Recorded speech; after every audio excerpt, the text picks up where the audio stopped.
quand Dieu veut te bénir, il ne pourra jamais venir habiter dans les ténèbres. Dieu n'aime pas les ténèbres, bien-aimés. S'il y a les ténèbres dans ta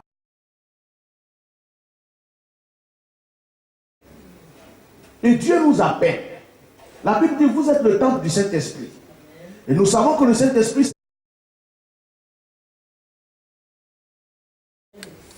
la Bible déclare que notre corps est le temple du Saint-Esprit. Que notre corps est déjà le lieu où tu décides d'habiter. Et après, Seigneur, lorsque nous sommes réunis avec ta présence en nous, tu es aussi au milieu de nous. Ce matin, nous voulons bénir ton Saint-Nom et ta présence. Nous voulons t'honorer, nous voulons te glorifier et nous voulons t'exalter. Père, quelles que soient les épreuves, nous savons que tu es là. Quelle que soit la joie, nous savons que tu es là. Quel que soit tout ce qui se passe, vents et marées, nous savons que tu es là. Bénis ta parole et nous nourris ce matin, Père, au nom de Jésus. Amen. Amen. Gloire à Dieu. Amen. Que le Seigneur soit béni. Amen. Ce matin, je vais partager un message avec vous. Le thème, c'est choisi pour servir ou choisi pour un but. Je vais te faire comprendre ce matin que tu es important aux yeux de l'Éternel. Je vais te faire comprendre en fait que tu es né pour un but de bénédiction. Tu es né pour recevoir la grâce. En fait, tu n'es pas né pour rien. Et l'homme n'a pas été créé pour rien. Et l'homme n'est pas né pour rien. Amen. Amen. Gloire à Dieu. Nous allons commencer par le premier livre de la Bible. Genèse. Genèse, le chapitre 1. Amen. Bien-aimés, soyez avec moi. Nous allons prendre nos Bibles dans Genèse, le chapitre 1, pour commencer. Alors, je te disais que le thème de ce message, c'est choisi pour un but, choisi pour servir. Quand tu prends ta Bible dans Genèse, le chapitre 1, à partir du verset 1 jusqu'au verset 31, c'est-à-dire tout le chapitre, tu vas voir que la Bible parle de l'histoire de la création. Nous allons lire. Il est écrit, au commencement, Dieu créa le ciel et la terre. La terre était informe et vide, les ténèbres étaient au-dessus de l'abîme, et le souffle de Dieu planait au-dessus des eaux. Dieu dit que la lumière soit, et la lumière fut. Dieu vit que la lumière était bonne, et Dieu sépara la lumière d'avec les ténèbres. Dieu appela la lumière jour, il appela les ténèbres nuit. Et il y eut un soir, il y eut un matin, ce fut le premier jour. Et Dieu dit qu'il y ait un firmament au milieu des eaux et qu'il sépare les eaux. Dieu fit le firmament, il sépara les eaux qui sont au-dessus du firmament et les eaux qui sont au-dessus. Et ce fut ainsi. Dieu appela le firmament ciel.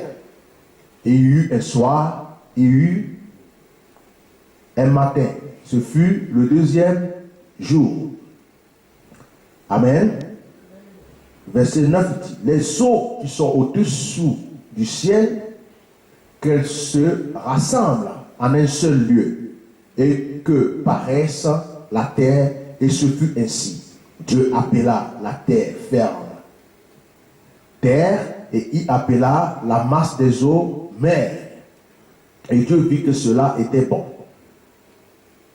Dieu dit que la terre produise l'herbe, la plante qui porte sa semence, et que sur la terre l'arbre à fruit donne selon son espèce, le fruit qui porte sa semence. Et ce fut ainsi. La terre produisit l'herbe, la plante qui porte la semence selon son espèce, et l'arbre qui donne selon son espèce, le fruit qui porte sa semence et Dieu vit que cela était bon. Et il y eut un soir, il y eut un matin, ce fut le 3e jour. Et Dieu dit, qu'il y ait des luminaires au firmament du ciel pour séparer le jour de la nuit, qu'ils servent de signe pour marquer les fêtes, les jours, les années. Et qu'il soit au firmament du ciel des luminaires pour éclairer la terre. Et ce fut ainsi. Dieu fit les 2 grands luminaires, le plus grand pour commander le jour, le plus petit pour commander la nuit. Il fit aussi les étoiles. Dieu les plaça au firmament du ciel pour éclairer la terre, pour commander au jour et la nuit, pour séparer la lumière des ténèbres. Et Dieu vit que cela était bon. Il y eut un soir, il y eut un matin, c'était le 4e jour. Et Dieu dit que les eaux foisonnent. On n'a pas la même version, je ne sais pas si vous voyez. Je suis au verset 20. Que les eaux foisonnent d'une provision d'êtres vivants et que les oiseaux volent au-dessus de la terre sous le firmament du ciel. Dieu créa selon leur espèce les grands monstres marins, tous les êtres vivants qui vont et viennent et foisonnent dans les eaux, et aussi selon leur espèce tous les oiseaux qui volent. Et Dieu vit que cela était bon. Dieu les bénit par ses paroles. Soyez féconds et multipliez-vous. Remplissez la mer et que les oiseaux se multiplient sur la terre. Il y eut un soir, il y eut un matin, ce fut le 5e jour. Et Dieu dit que la terre produise des êtres vivants selon leur espèce, bestiaux, bestioles et bêtes sauvages selon leur espèce. Et ce fut ainsi.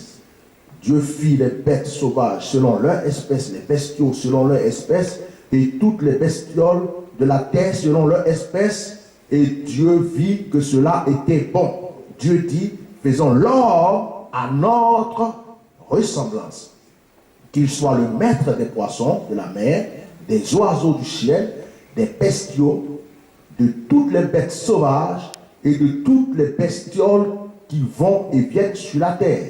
Dieu créa l'homme à son image, à l'image de Dieu. Il le créa, il les créa, hommes et femmes. Dieu les bénit et leur dit, soyez féconds et multipliez-vous, remplissez la terre et soumettez-la, soyez les maîtres des poissons, de la mer, des oiseaux, du ciel et de tous les animaux qui vont et viennent sur la terre. Dieu dit encore, je vous donne toute plante qui porte sa sémence sur toute la surface de la terre et tout arbre dont le fruit porte sa sémence, telle sera votre nourriture. À tous les animaux de la terre, à tous les oiseaux du ciel, à tout ce qui va et vient sur la terre et qui a souffle de vie, je donne comme nourriture toute herbe verte. Et ce fut ainsi, et Dieu vit tout ce qu'il avait fait, et voici, cela était très bon. Il y eut un soir, il y eut un matin, ce fut le 6e jour. Amen. On commence par ce passage parce que je vais commencer par la genèse de tout. Je veux commencer par le début de tout. Je veux que tu saches en fait pourquoi tu es né et pourquoi tu as été créé avant qu'on rentre réellement dans le message. Bien-aimé, ce matin, je veux parler à ton âme. Je veux parler à ta conscience. Je veux parler à tout ce qui est en toi qui ressemble à Dieu. Ce matin, je veux t'amener à te réveiller, à comprendre que tu es né, que tu as été créé pour un but. Et que de toute façon, tu es étranger sur cette terre, qu'un temps viendra, un jour viendra où tu seras obligé de rendre compte à celui qui t'a créé. La Bible dit, au commencement, Dieu créa les cieux et la terre. C'est Dieu qui les a créés. Pendant que Dieu était en train de créer le ciel et la terre, tu n'étais pas encore créé. Mais regarde que Dieu crée le ciel et la terre.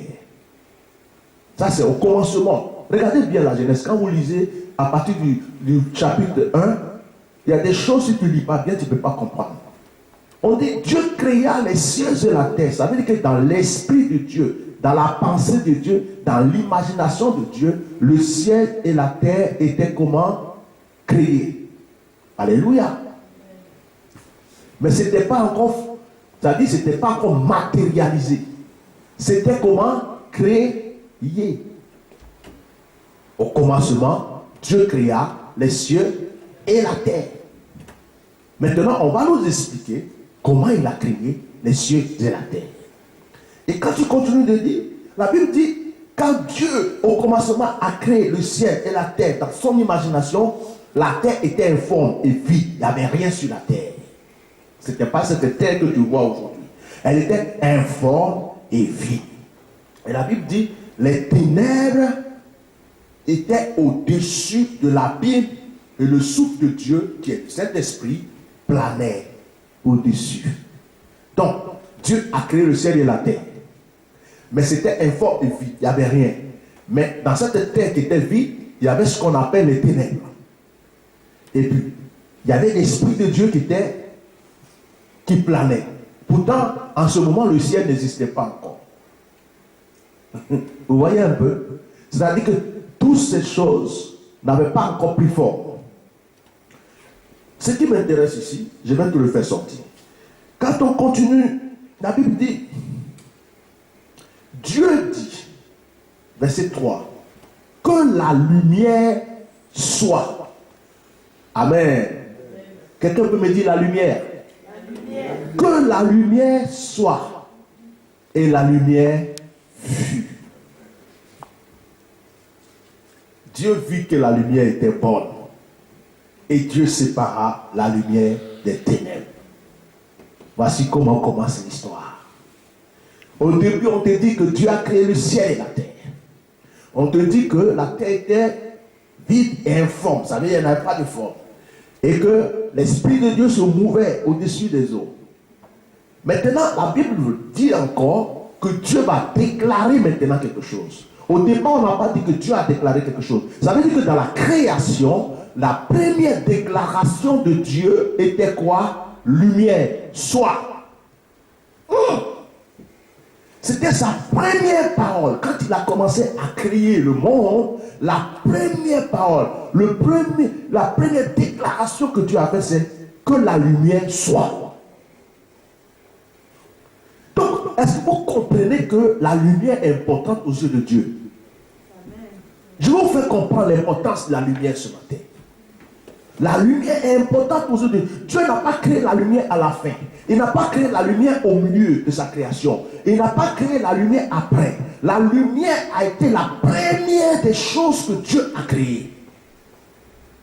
Que la lumière soit et la lumière fut. Et la Bible dit que quand Dieu a dit que la lumière soit et que la lumière fut, Dieu a commencé à contempler la lumière. Et il a aimé la lumière.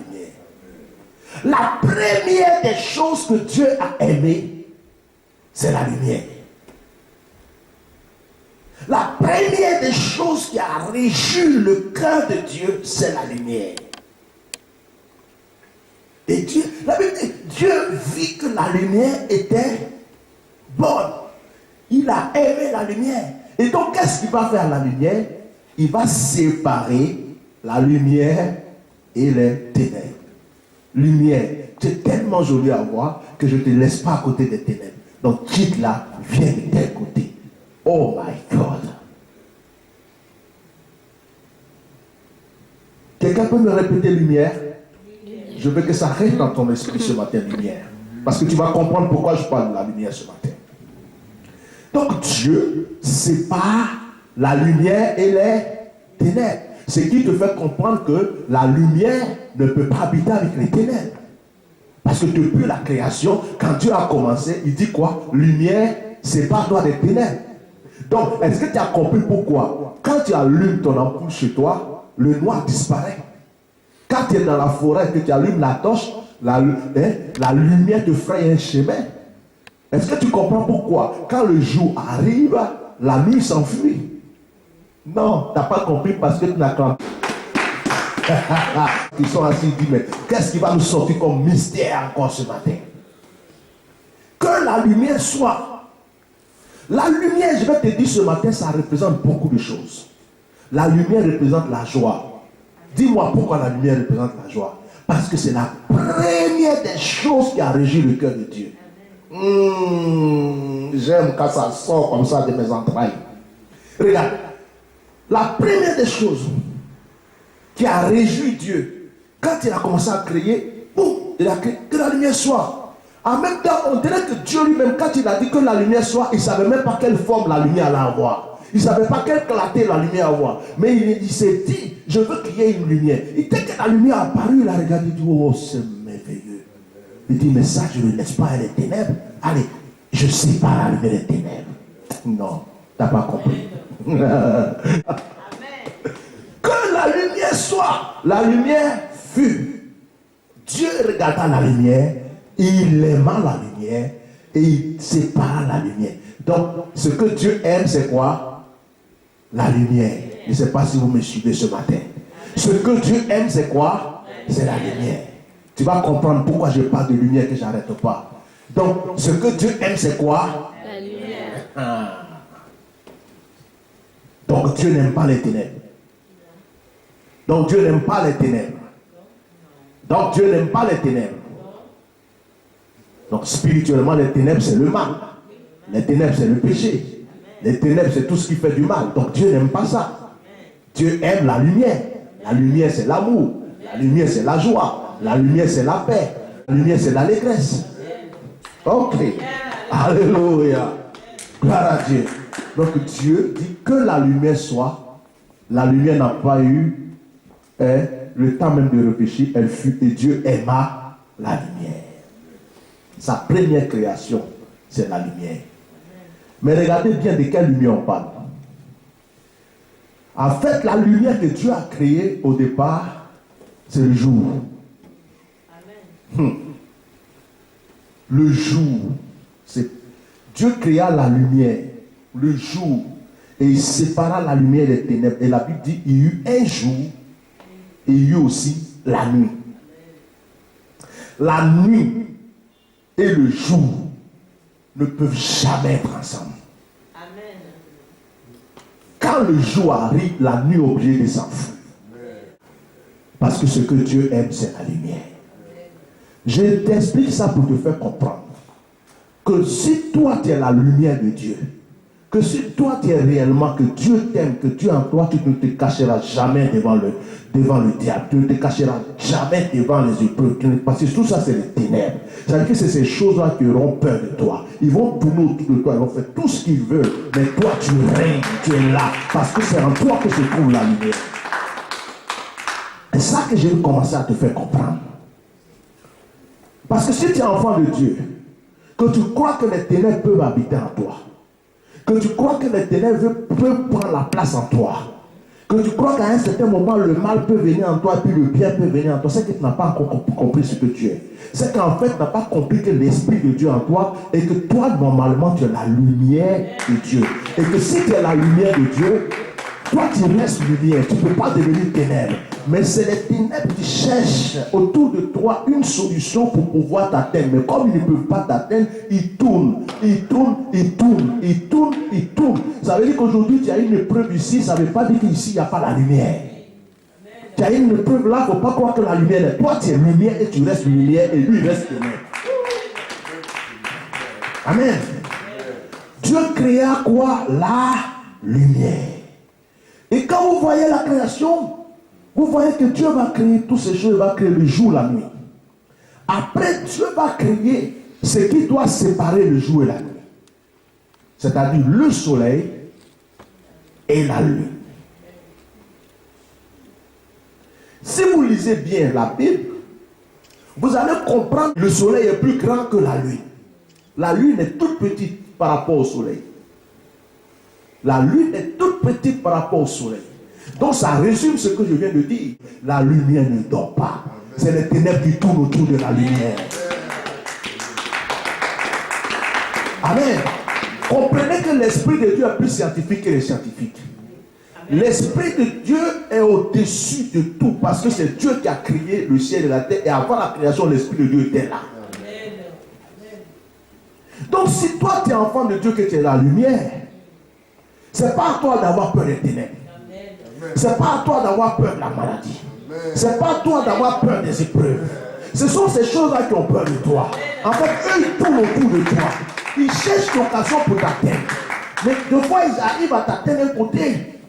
Mais il ne faut pas croire que tout ton toit est atteint. Parce que toi, tu es une lumière. Mais si tu comprends que tu es une lumière, si ça t'atteint, si tu dis sors de là, je suis une lumière et illégale, et tout ton entier redevient lumière. Alléluia. Et la Bible dit, Dieu a créé le ciel, la terre, il va créer le soleil, il va créer la lune. Après, Dieu va créer quoi? Les étoiles. Dieu crée les étoiles. Les étoiles, pourquoi Dieu les a créées? Ils jouent quel rôle, les étoiles dans le ciel? Les étoiles n'éclairent pas le ciel. Les étoiles n'éclairent pas aussi le jour. Mais ils sont où? Dans le ciel, pour décorer le ciel. Et les étoiles représentent, selon les révélations que moi j'ai reçues, ça représente le nombre de personnes que Dieu décide de faire briller sur cette terre. Oh, Makasakaya, Makotolo. Chacun a son étoile. Tous ceux que Dieu bénit ont une étoile. Amen. La Bible dit que Abraham, Dieu lui a dit, tes enfants, il dit, compte les étoiles. Amen. Il dit, le nombre de tes enfants seront le nombre des étoiles. Dieu avait déjà révélé cela à Abraham. Pour lui dire que tous ceux que je vais élever, tous ceux que je vais bénir, tous ceux qui viendront de toi, tous ceux qui seront bénis par moi, Dieu, compte les étoiles. Si tu arrives à les compter, c'est que tu connais le nombre de ces personnes. Donc, chaque personne que Dieu bénit, une étoile. Et quand ton étoile est couverte par les ténèbres, tu ne vois pas la bénédiction. Mais quand ton étoile brille, tu vois ta bénédiction. Jésus-Christ, avant sa naissance, les rois mages ont vu son étoile. Makasakayaka. Les rois mages étaient là, ils ont vu son étoile, ils ont marché de plus de distance pour venir voir c'est l'étoile de qui. Parce que l'étoile de Jésus ne ressemblait à aucune autre étoile. Il n'y a aucune étoile qui ressemblait à l'étoile de Jésus. L'étoile de Jésus a apparu et les rois mages ont vu, me dit, mais on a l'habitude de voir les étoiles, mais cette étoile elle n'est pas pareille que les autres. Allons-y voir, c'est l'étoile de qui? Mais c'est normal, c'est l'étoile de Dieu manifesté en chair. C'est l'étoile de celui qui doit venir sauver l'humanité. C'est l'étoile de celui qui a le pouvoir de tout faire. Donc les rois mages sont allés jusqu'à Jésus pour voir. La Bible dit qu'ils sont venus l'adorer à sa naissance. Il n'était même pas encore mature, ils sont venus l'adorer à cause de son étoile. Est-ce qu'on ne vous parle pas de l'étoile de David? On parle de l'étoile de David. Tu as une étoile. Tu as une étoile dans le ciel. Regardez bien la création. Regardez comment elle a été faite. Dieu, qu'est-ce qu'il va faire? Il va commencer d'abord à créer quoi? Il va créer le jour et la nuit. Donc ça, c'est quelque chose qui est fait. Ça veut dire que la lumière d'abord. Mais regardez bien que Dieu commence par les choses célestes avant de terminer par des choses terrestres. Dieu va créer quoi? Le ciel. Ça veut dire quoi? Ça veut dire que ta lumière doit d'abord commencer à briller dans le ciel. Ton étoile doit te contaminer par ta lumière avant que toi-même tu reflètes la gloire sur cette terre. Oh, Massakaria Bakoshi Karadaba. Et oui, quand Dieu a fini de faire tout ça, il a créé la terre. Ça veut dire que celui qui est sur la terre, avant qu'il soit sur la terre, il a d'abord été créé dans le ciel. Sa lumière est déjà dans le ciel. Son étoile est déjà positionnée dans le ciel.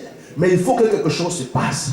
Il faut que la personne qui est là, sur la terre, puisse être en contact avec son ciel, avec son étoile. Et quand ces trois choses sont réunies, la personne rentre dans sa bénédiction. Amen. Eh oui. Amen.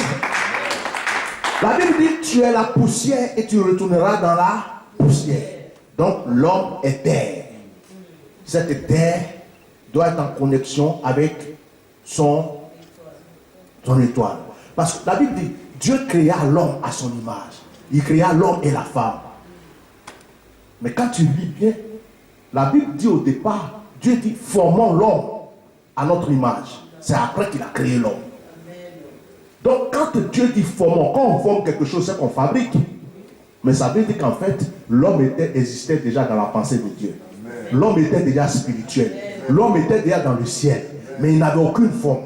Il n'avait rien. Dieu dit, l'homme qu'on a déjà dans notre imagination, qui est dans le ciel ici, formons-lui un corps. Mais qu'il soit semblable à nous.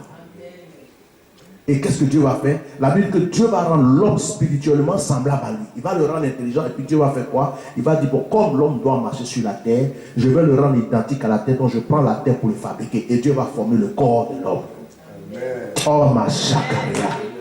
Dieu fabrique le corps de l'homme. Il finit de fabriquer l'homme.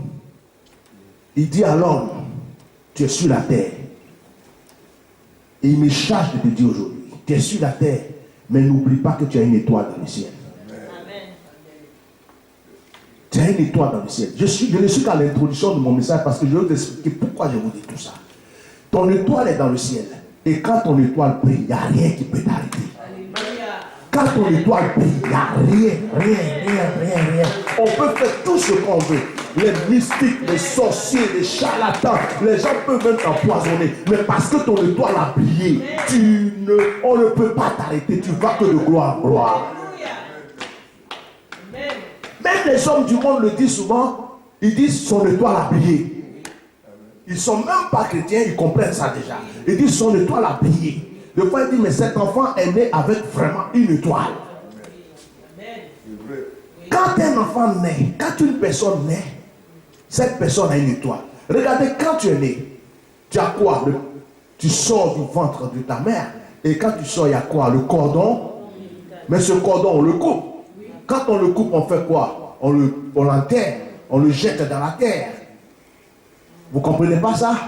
Ça veut dire que là où tu es né, tu as une possession du lieu où tu es né.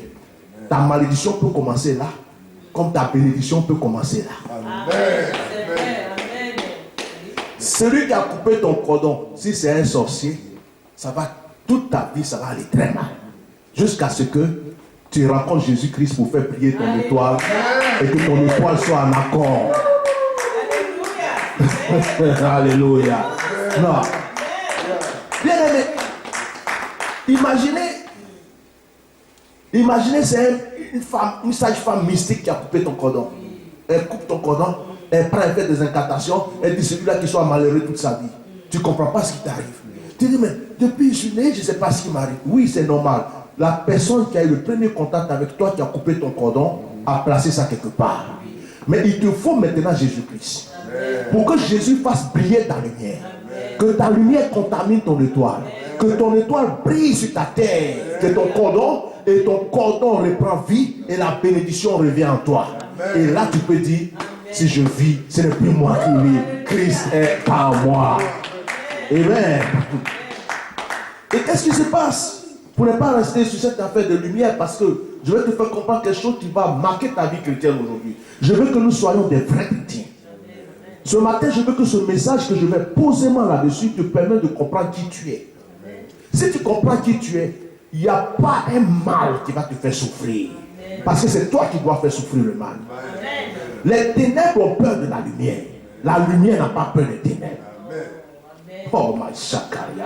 Dès que la lumière arrive, les ténèbres s'échappent. Donc si toi tu t'échappes parce qu'il y a le diable, on dit il y a des sorciers dans ce village, va habiter là-bas. C'est eux qui doivent déménager. Toi tu dois dormir tranquille. Alléluia. Makasakaya. Donc Dieu va créer le monde. Dieu aime la lumière. Dieu aime ce qui brille. Dieu aime ce qui est excellent. Et Dieu va créer aussi l'homme. Il va donner un rôle à l'homme. Il va dire, tu vas vivre dans le jardin d'Éden, tu fais ceci, tu fais cela, mais ne touche pas l'arbre qui est là. Dieu défend à l'homme de commettre quelque chose qu'on appelle le péché. Le péché, c'est quoi? Le péché, ce n'est pas aller boire. Le péché, ce n'est pas aller coucher avec la femme d'un homme d'ici. On a donné des noms, on a donné. Mais le péché, c'est quoi? C'est tout simplement désobéir à ce que Dieu a dit. Quand on dit quelqu'un commet un péché, ça veut dire que quelqu'un désobéit à la volonté de Dieu. Dieu dit, ne touche pas, tu ne touches pas. Dieu dit, tu ne manges pas, tu ne manges pas. Dieu dit, tu ne fais pas, tu ne fais pas. Dieu dit, tu ne regardes pas, tu ne regardes pas. C'est ça le péché. Aujourd'hui, nous, on a classifié les péchés, on a mis des plus grands, plus des plus petits, des moins. C'est pas Dieu dit le péché, c'est le péché. Tu peux pécher en pensée et ne pas pécher en acte. Tu regardes quelqu'un, tu dis, j'aime pas cette personne. La Bible dit qu'il a déjà tué dans ton esprit. Amen. Donc Dieu, dans le ciel, a voulu que la lumière règne sur la terre. Mais par le comportement d'Adam et Ève, les ténèbres vont prendre désormais la place. Ils ont ouvert une porte pour que les ténèbres rentrent dans la lumière. Vous comprenez un peu mon message? Donc les ténèbres vont commencer maintenant à régner sur cette terre. Les ténèbres ont pris place au fur et à mesure et les ténèbres ont commencé à régner. Et les ténèbres ont pris position et les ténèbres ont commencé à être des, comment on appelle ça, des cohabitants de la lumière. Ils sont à côté. Ils habitent à côté. Ils squattent presque le même lieu qui est la terre et ils essaient de squatter ensemble le ciel. Mais en fait, c'est les ténèbres qui squattent. Parce que la lumière, elle, c'est sa place. Mais l'homme a permis aux ténèbres de rentrer.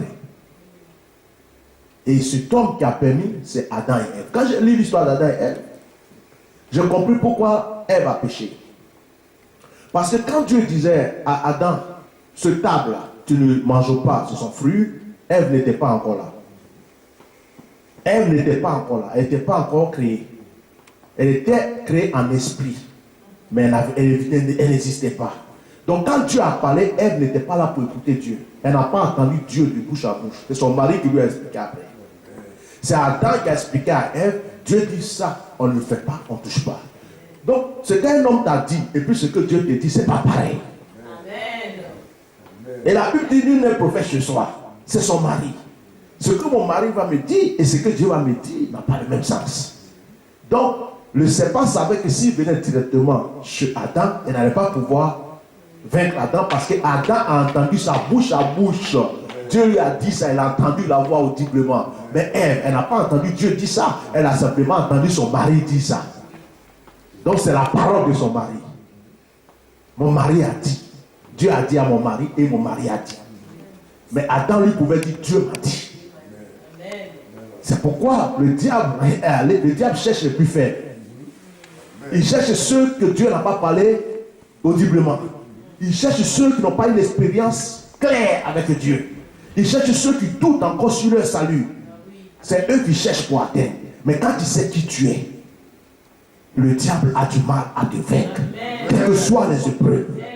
Il sait qu'il va tout faire, comme l'histoire de Job. Le diable a tout fait, mais Job est resté intègre. Parce que Job savait qui était Dieu. Amen. Et les ténèbres vont régner sur la terre. Donc, vous voyez l'histoire de Caïn et Abel. Déjà, la mort. Un frère qui va tuer son frère. Juste par jalousie. La première jalousie va apparaître. Vous allez voir la suite. Des gens, des filles qui vont coucher avec leur père. Vous allez voir la suite des histoires, les hommes qui couchent avec les animaux. Donc les ténèbres ont commencé à prendre place sur la terre. Et Dieu, donc dans le ciel, n'était pas content du tout. On va quitter un peu dans la Genèse parce que si je veux vous expliquer un peu l'histoire du serpent, tout ça, on va encore rester là. Donc on va avancer un peu. Vous voyez que même déjà, les ténèbres régnaient tellement que, malgré que l'Esprit de Dieu n'était pas encore en effusion, Dieu choisissait certaines personnes pour mettre son esprit en eux, qu'on appelle les prophètes. Et donc Dieu parlait de la part, de la bouche des prophètes pour adresser des paroles au peuple. Et il y a un prophète dans Jérémie, le chapitre 5, verset 1 à 2, le prophète Jérémie. Dieu un jour va parler à son peuple, à travers Jérémie. Il dit par exemple, Jérémie le chapitre 5, le verset 1 à 2, il dit, parcourez les rues de Jérusalem, regardez, informez-vous, cherchez dans les places s'il s'y trouve un homme. S'il y en a un qui pratique la justice, qui s'attache à la vérité, et je pardonnerai Jérusalem. Même quand ils disent l'Éternel vivant, c'est forcément qu'ils jurent. Oh, vous voyez? Donc Dieu va dire à Jérémie, parcours le monde, parcours Jérusalem si tu veux. On va avancer à Jérémie. Il dit parcours, cherche un seul juste. Il dit si tu trouves un seul, moi je les pardonne. Mais la Bible dit qu'il n'y en avait pas. Et Dieu dit, même quand ils disent Dieu est bon, Dieu est merveilleux, qu'ils louent Dieu, en fait, c'était de l'hypocrisie. Parce que les ténèbres commençaient à prendre la place.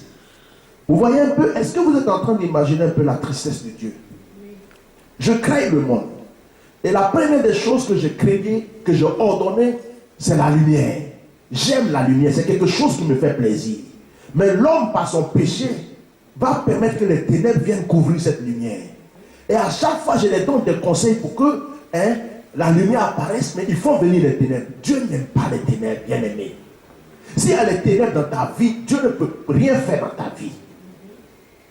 Dieu n'aime pas les ténèbres. Les ténèbres, c'est le péché. Les ténèbres, c'est tout ce qui peut faire fuir l'Esprit de Dieu. Et si ces choses sont dans ta vie, dis-toi que quelle que soit ta prière, quel que soit ce que tu fais, quel que soit tes jeûnes, même quand Dieu veut te bénir, il ne pourra jamais venir habiter dans les ténèbres. Il ne pourra jamais venir intervenir dans les ténèbres. Il te dit d'abord, fais partie des ténèbres là, et moi je viendrai. Amen. Ou bien on donne à la lumière de venir chasser tes ténèbres. Amen.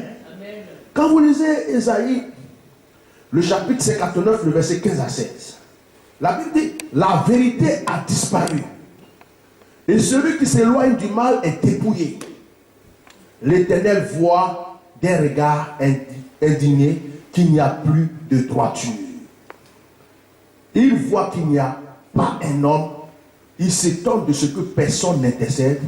Alors son bras lui vient en aide et sa justice lui sert d'appui. Quand vous lisez la première partie, il dit, la vérité a disparu et celui qui s'éloigne du mal est dépouillé. C'est-à-dire quoi? Les ténèbres ont tellement rempli la terre que celui qui veut faire du bien, vivre dans la lumière, il est mal regardé, il est jugé, il est condamné, il est dépouillé. Ça veut dire même là, ce matin qu'on a assis ici, pour certaines personnes, on est fou. Pourquoi? Parce qu'on a décidé de marcher dans la lumière. Parce que les ténèbres ont couvert la terre. La terre est remplie de ténèbres. Les ténèbres sont différentes de la lumière. Et Dieu n'aime pas les ténèbres.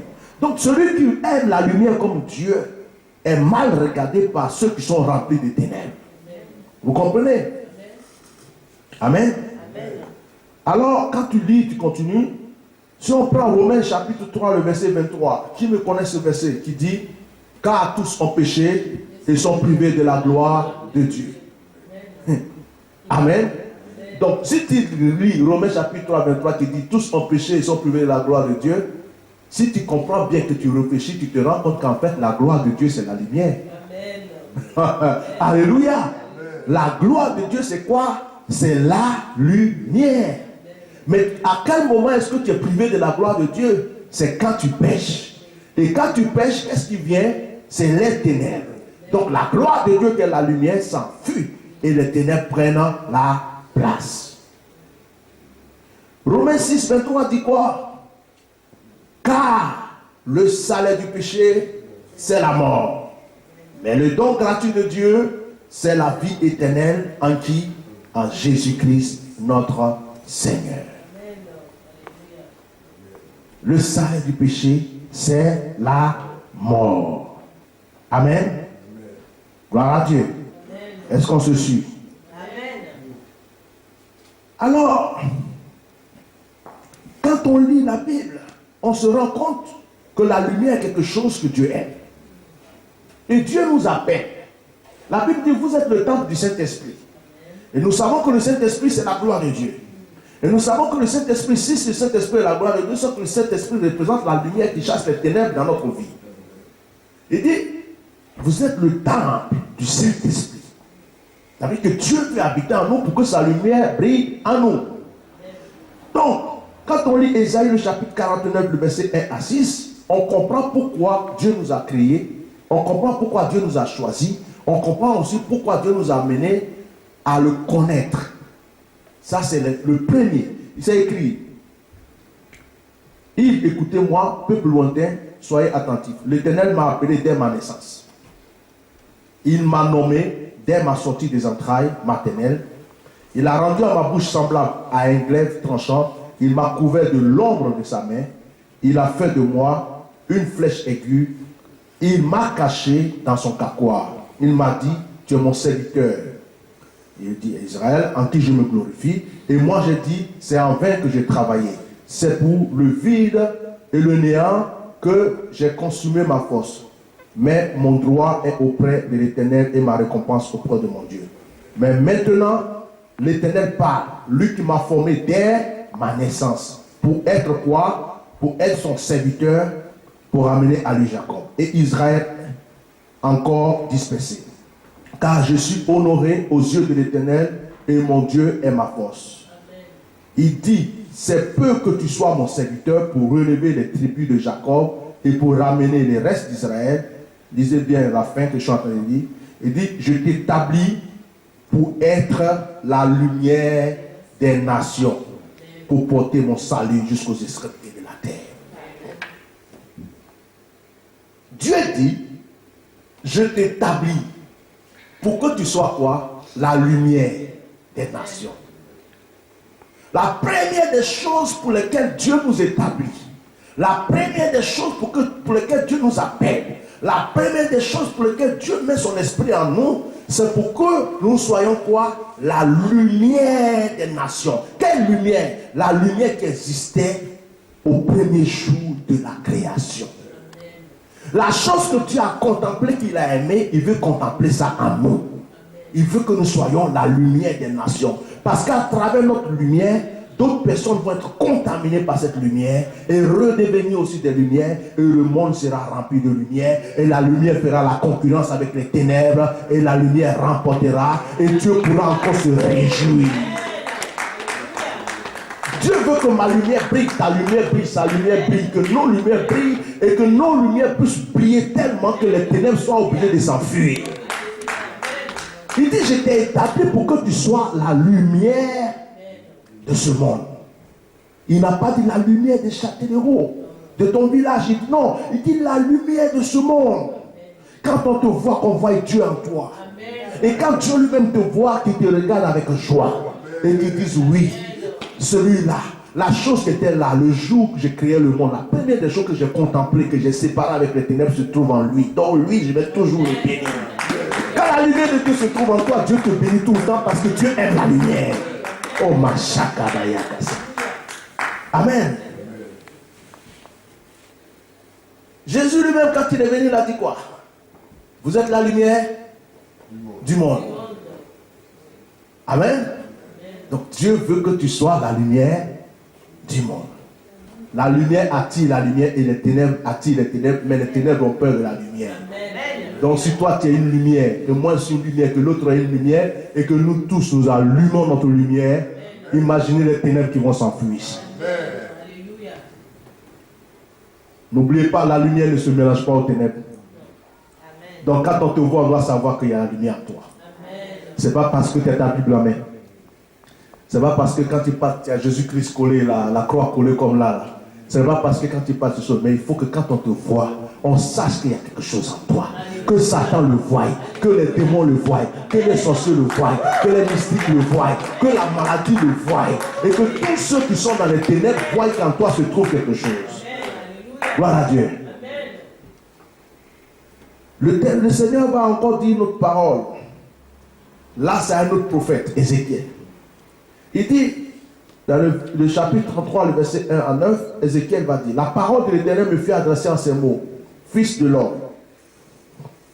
Amen. Il dit, fils de l'homme, parle aux enfants d'Israël, parle aux enfants de ton peuple, et dis-les, lorsque je fais venir l'épée sur un pays, et que le peuple du pays prend dans son sein un homme et l'établit comme sentinelle. Quelqu'un peut répéter sentinelle? Sentinelle. Si cet homme voit venir l'épée sur le pays, sonne de la trompette et avertit le peuple, et si celui qui entend le son de la trompette ne se laisse pas avertir et que le peuple vienne le surprendre, son sang sera sur sa tête. Il a entendu le son de la trompette et il ne s'est pas laissé avertir. Son sang sera sur lui. S'il se lève averti, il sauvera son âme. S'il se laisse avertir, il sauvera son âme. Maintenant, verset 36 dit, si la sentinelle voit venir l'épée et ne sonne pas la trompette, si le peuple n'est pas averti et que le peuple vienne enlever quelqu'un, la vie, celui-ci périra à cause de son iniquité. Mais je redemanderai son sang à la sentinelle. Et toi, fils de l'homme, je t'ai établi comme sentinelle sur la maison d'Israël. Tu dois écouter la parole qui sort de ma bouche et les avertir de ma part. Quand je dis au méchant, méchant tu mourras, si tu ne le parles pas, pour détourner le méchant de sa voie, ce méchant mourra dans son iniquité et je te redemanderai son sang. Mais si tu avertis le méchant pour le détourner de sa voie et qu'il ne s'en détourne pas, il mourra dans son iniquité et toi tu sauveras ton âme. Donc la deuxième chose que Dieu veut faire avec nous, quand il nous établit, c'est que nous soyons des sentinelles. La sentinelle, si tu vas dans un camp militaire, tu vas voir qu'il y a un qui est en haut.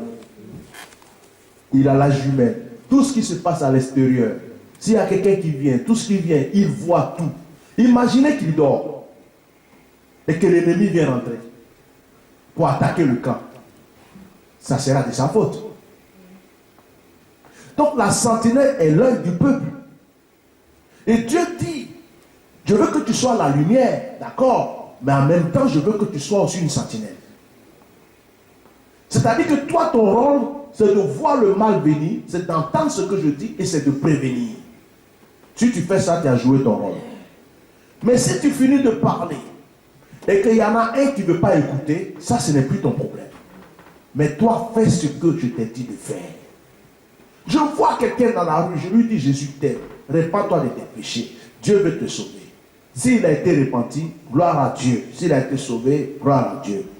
Mais s'il ne m'écoute pas, ce n'est plus de ma faute. Moi, je lui ai annoncé la parole que le Seigneur m'a dit d'annoncer. Amen. Amen. Dieu n'a pas dit oblige-le. Il dit fais, dis-lui ce que je dis. Mais si tu ne le fais pas, ça va retomber sur toi. Mais si toi tu le fais, ça retombe sur lui. Ça veut dire quoi?